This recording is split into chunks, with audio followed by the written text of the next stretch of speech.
house here was built by Big Papa in 1922 for Big Mama and for their first child, and the house was built from Big Papa's grandfather house, which was down near the place where the archaeological digs indicates that the slave and the Jim and Winnie Shankle homesteads may have been. But they tore that house down and used as much of that lumber as possible to build this house right here. The Odom family invited us up, and about 3 years ago we first did an excavation down by the old crib of the old barn. It was there we found some old tools and some old stuff you would find around the barn, chains and hooks, and I don't remember all the particulars we found there, but most of the stuff was probably from the 20s and 40s. We found this, which is a wagon thimble.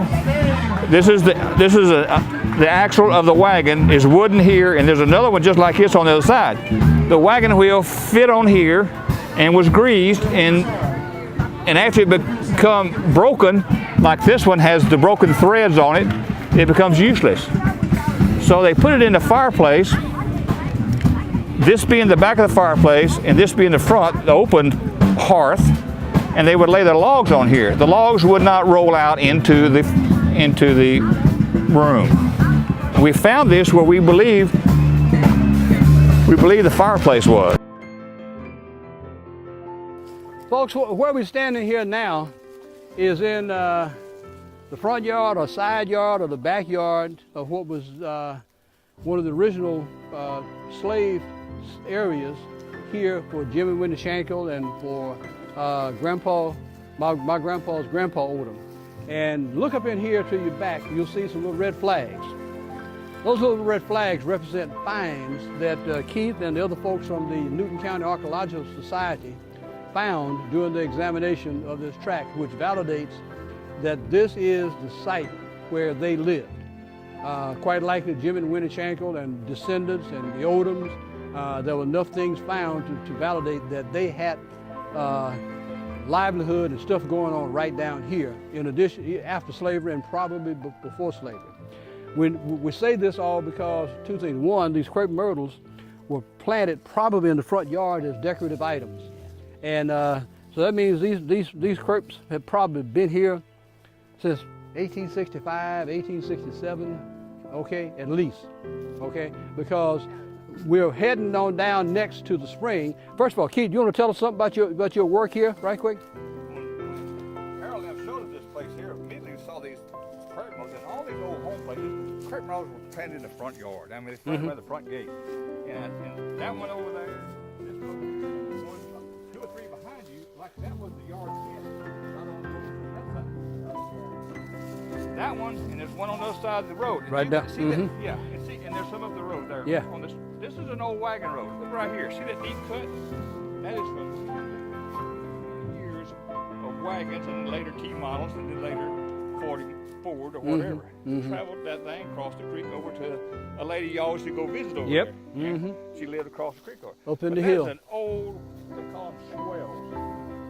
They're a wagon road. And you could actually see it when we walked through it the better way. So this wagon road went right in front of maybe Winnie and Jim's house. When they show up, I tell them, go do it. Then they come out, they put it on the back of the truck and say, look what we found. And I look at them and I'm always say, wow, wow, wow. And then I say, go clean it up, bring it on back to us, we'll put it on display. And most of the stuff you find is within the first 10 centimeters. Not much below that. Every now and then you'll find something that's buried a little bit deeper, but it's usually a can or something like that.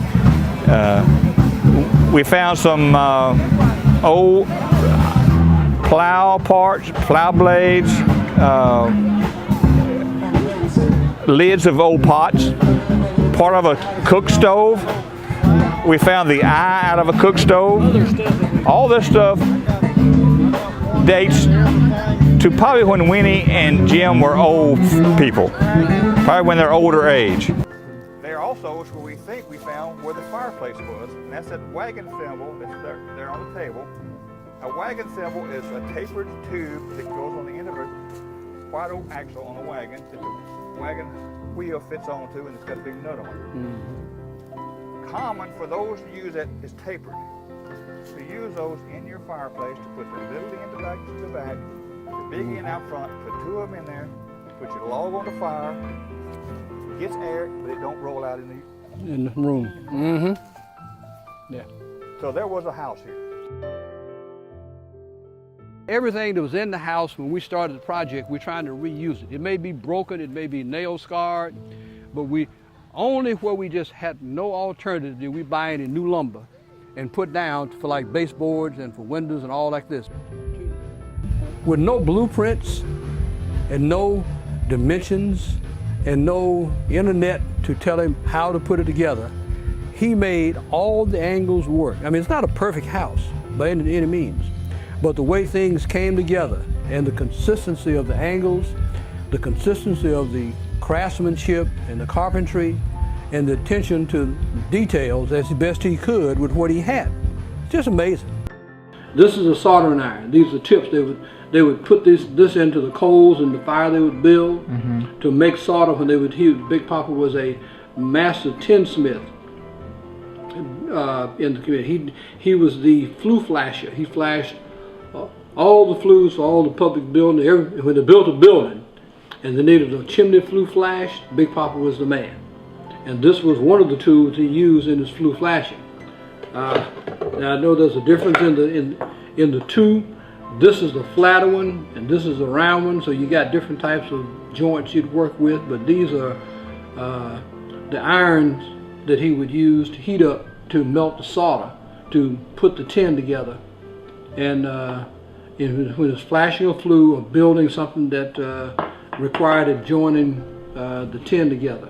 This is a wood file, and you would shape wood with this big wood file. This is a big action for smoothing and for making joints fit when you're working with wood. This is an auger.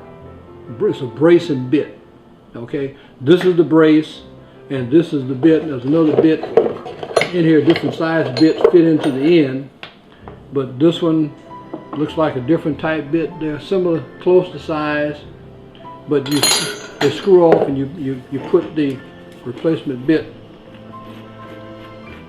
right in here like so. Most of this was done with donated labor from cousins and grandkids and nieces and nephews and volunteers. So now we just need to take these bad wall boards. Now that we got the foundation and the floor in, we can then deal with the structure. The people who come to the festival, the people who come back for reunions and for homecoming, who come and take the tours, they see it, they feel it, and they see what we're doing. And we have people this is their third year taking tours, and they see the changes and they see the fact that we're making differences, and they're nostalgic in the fact that they know this is something that is treasured and something that the community should be proud of, but everybody in the community doesn't know about it. Everybody in the community doesn't care about it. They don't care because they're a different breed, they're younger people, they have no connection with what went on in the past. They're 10 generations removed from slavery and have no connection to the struggles and to what went on out here back in the 1800s and the early 1900s.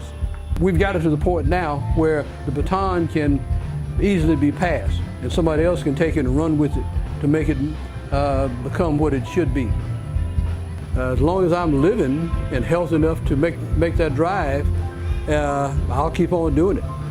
When I'm not, I don't know who's going to take it up, but I'm betting that somebody will, because I've exposed all my grandsons to it, my son, you guys have been exposed to it, so somebody will step up. I don't doubt that. We've gotten through the tough part. Maybe that's what I was put in to do, is get us through the tough part. And now we'll get these girls in here, these granddaughters, and they can start painting and putting and caulking and hanging wallpaper and doing the type of stuff we need to do now to make it look like what we want to look like. So I have hope that it will be fine. A place that we as a family enjoy and the community and the churches enjoy.